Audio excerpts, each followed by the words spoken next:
I think that's such a huge one where it's like you have to train yourself how long to respond. Like do not, if you can resist, don't respond to the email immediately. Oh shit, you froze. Fuck.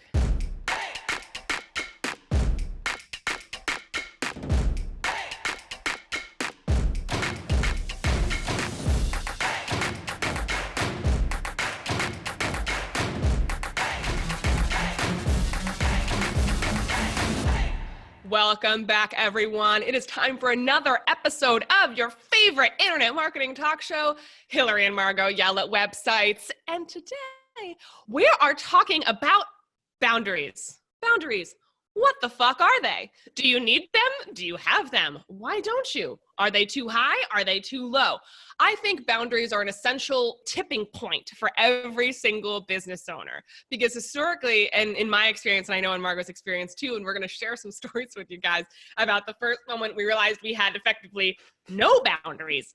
They are as important to business as your admin, as your employees, as your, pricing structure and offers. Having clear boundaries is the bedrock of any successful business. And I think I'll start by telling my first no boundaries story. I've told you guys this before on the show, but I got my start in business when I was 22 years old and I was fresh out of college. I was never really great in school, but I was like I'd learned how to be a hard worker.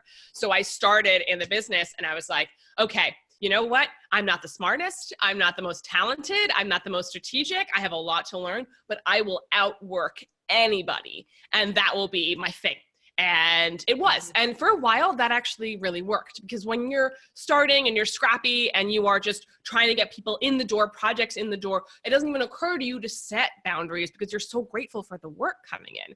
One day where it was my birthday, and I was probably like a year and a half into my business. And I had told everybody I was taking the day off. I was working 7 days a week. I worked 7 days a week for years because, again, trash boundaries. And I got a text from a client who I wasn't even working with that a copywriter that they had worked with had totally trashed the sales page. They were launching in 3 days and they needed my help. So what did I do, Margo? What do you think I did?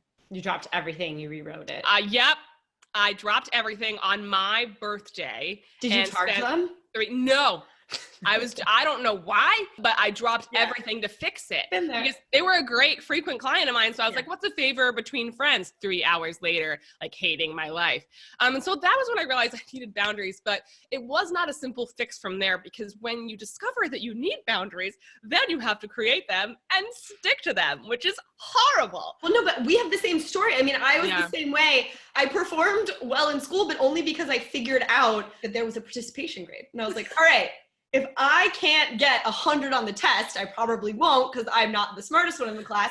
I will get 100 on my participation grade. I will show up on time. I found all the other things to be good at. And what that translated to in business was the same thing. It was like, I might not be the cleverest, most interesting copywriter or marketing strategist or whatever it is. I'm not like the most brilliant person in the room, but I will show up every day. I will answer every text message, every email. When you say jump, I say how high, and then I go higher. And I will do all the things. And I remember a moment that I was visiting my sister in San Francisco.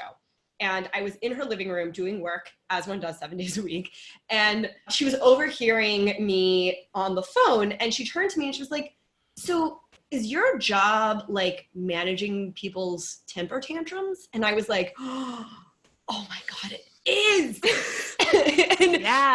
And I realized the entire time I was with her for 2 weeks that she'd never heard me talk about marketing. She'd only heard me put out fires and emergencies and handle things that were not within the scope, but I had made a decision to acknowledge, to respond to what I called client manage, when really I was perpetuating the problem by being available, by answering the calls, by listening. I was validating all of the drama.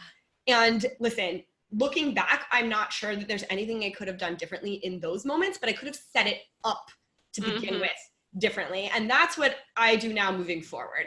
I think sometimes you have to violate your boundaries in order to discover where they are and to be like, oh, okay, I need email limits or I need call me limits. That was a big one for me. I don't know what it is about Jen. It's anyone above 47 likes to call.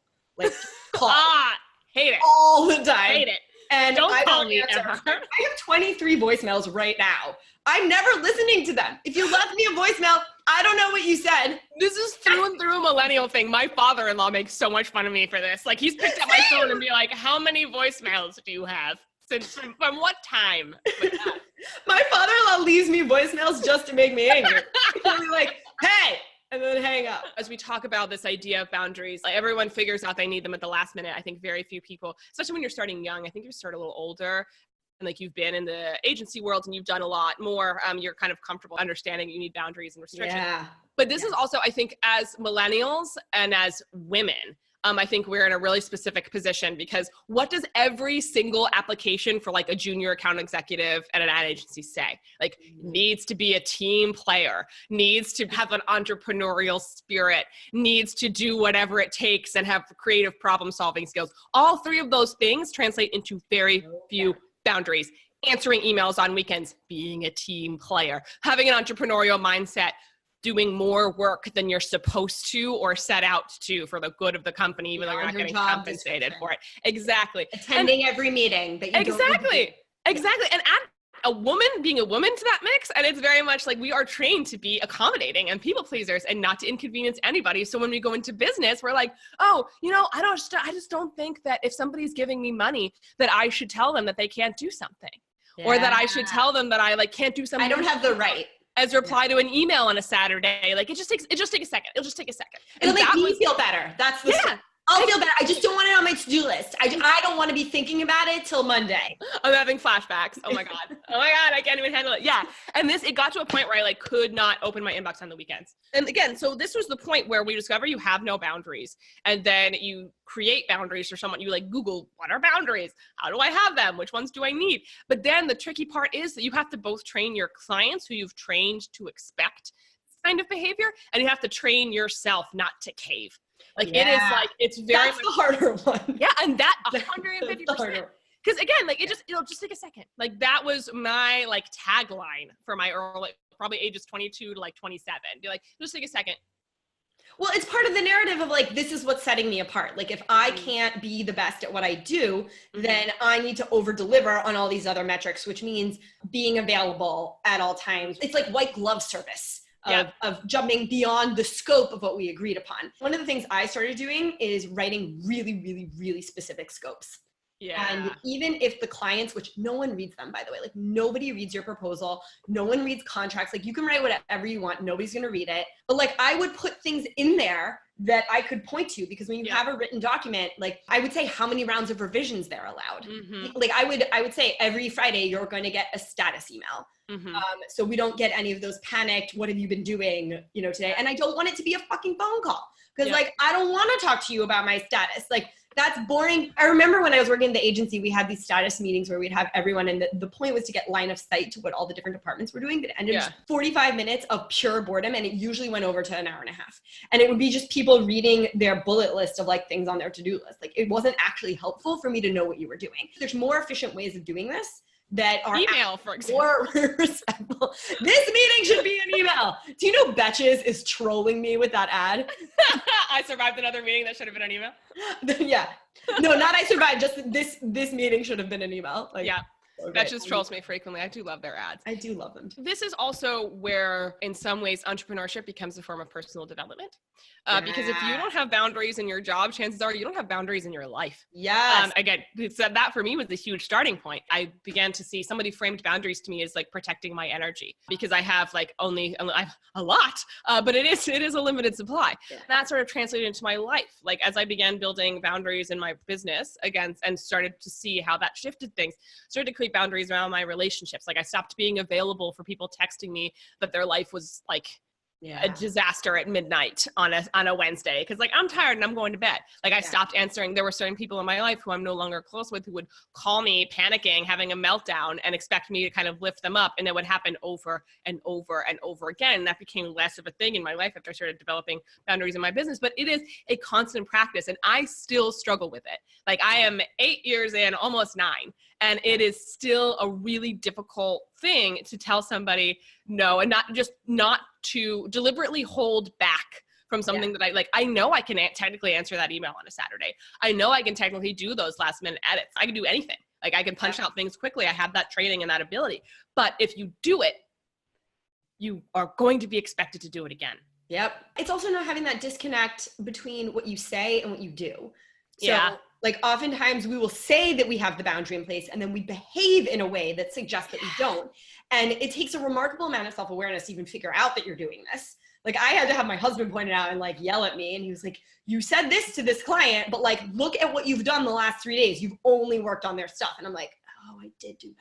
God bless husbands. My thing. God, yeah. It's so bad. And like dealing with the discomfort of not over delivering in the old guard way. So let's talk about this for a second, because I think that everything that you just described about like what a junior executive kind of looks like, being at every meeting, working at all hours, like all the things that we thought meant I'm hustling actually mean you are the worst at productivity. Like, you are the worst at what? At productivity. Like, sorry, not the worst as a human. I'm sure you're lovely. But I'm the worst. But no. But think about it. Like, the more we learn about the science of productivity, the more you realize that like putting boundaries in place actually lets you perform better for your and like reserve your energy for the things that matter, like delivering on the promise that they're actually paying for. And it helps them respect their boundaries. Like that was the biggest thing.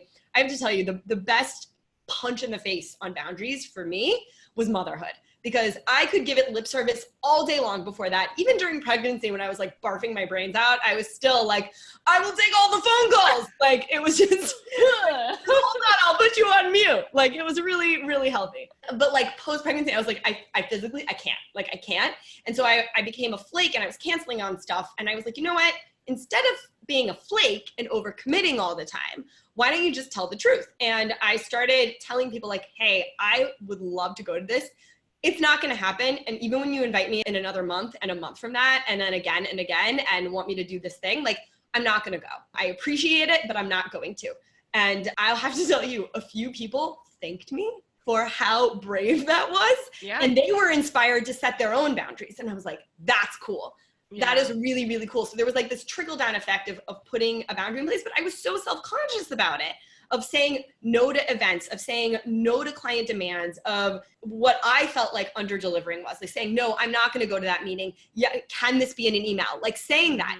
I would literally say, can this meeting be an email? Can we talk about it in the comments?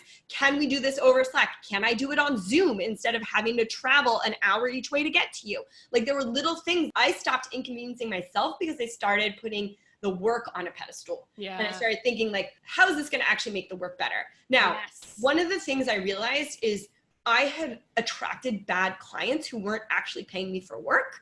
I thought they were, that's what we had signed, but what they actually were paying me for was the ability to access me at any time. And so I had to change. I'm not sure you can train those kind of people to shift their expectations. You can just stop having those kind of relationships. So that's the problem with retainers too. Yes. Huge problem. You become an employee in their eyes. Yeah. That's why I don't do retainers anymore. Like God bless them. Like I had some great retainer clients, but when they get used to it. Yeah.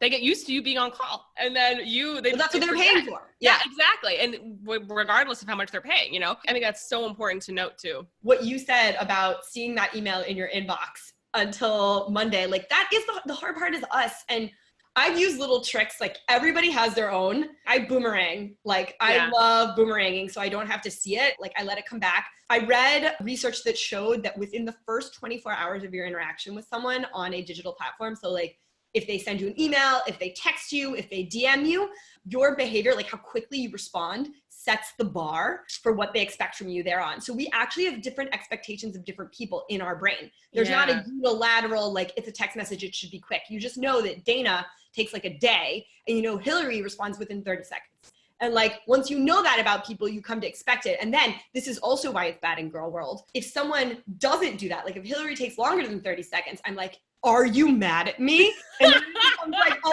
thing. And then it's drama. So this is actually really funny. And this is a side note into Margo's my private life. She apologizes to me constantly for not answering texts. And it always goes like this. Oh my God, I'm so sorry. I just got really busy. Like Essie's here and we're doing this and I'm with my family and we're doing all that. And I'm just like, I've just been sitting on the couch.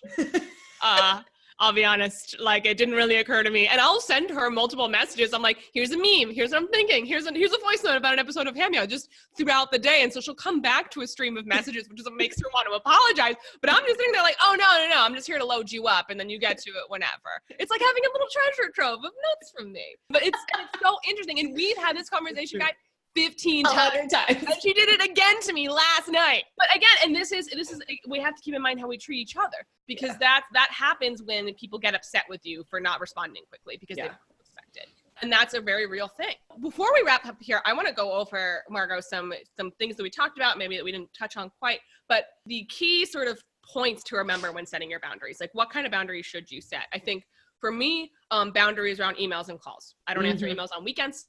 I don't do calls Mondays and Fridays. I try, again, a boundary I'm working on. I don't do calls Mondays and Fridays. You need to give me at least 48 hours before booking a call with me. Oh, I like that one. If you're not like a client, and clients require 24 hours. Like, if a client emails me being like, hey, can you talk today? I'm like, no.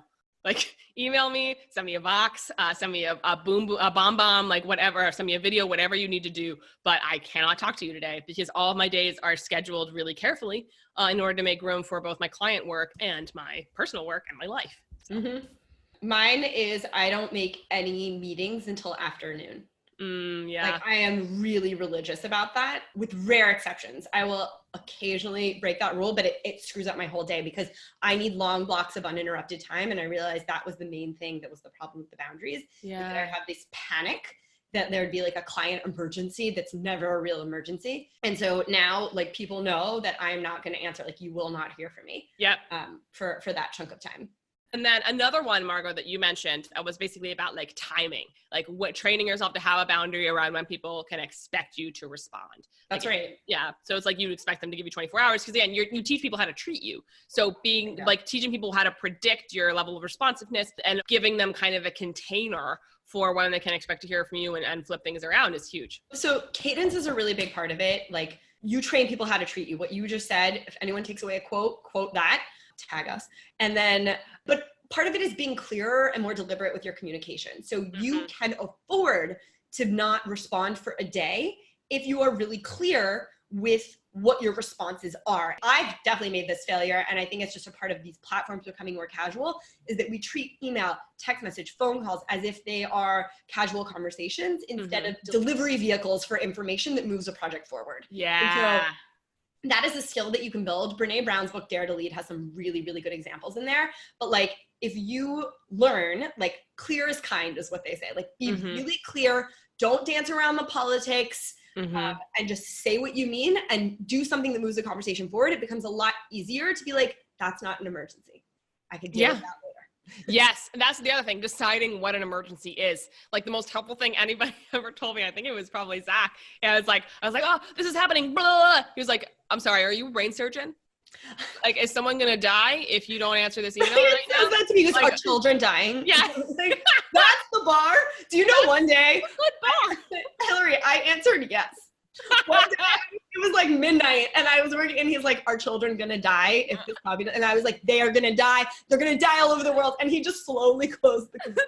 And their blood will be on my hands. Yeah, seriously, because that's what it feels sometimes. And also that's another thing too, like, setting clear boundaries reminds you that shit ain't that serious. Like, of course it matters if you're like, you want to do great work, you want to hit your deadlines, you want to get those results. And clients who are always last minute and always panicking and it's always like a rush are always like that. That's not you. Yeah, it's not you. And also that's another red flag for the kind of clients that you want or don't want. I strictly work with clients who are prepared, who know exactly what we're doing when they have the funnels built out. We're not flying by the seat of our pants because that's the zone in which I operate best. And that honors my boundaries, which is, again, just as important as having a clear process about getting great results, about doing your research. Like, all of that matters just as much as the components that create great performance in your results. Like, these are the components that create great performance for you as a human being. Yes. Yes. Well, that is a perfect note to wrap up on. You guys, this has been an awesome episode on boundaries in HAMYAW. I am Margo Aaron. And I am Hillary Weiss. We will be back with you in 2 weeks. If you like this episode, please like it below, share it with all your friends, comment. There are awesome conversations going on there. We love your comments. People have been saying really smart things and giving us stuff to think about. So keep it coming and we will see you in 2 weeks. Bye guys. Till soon.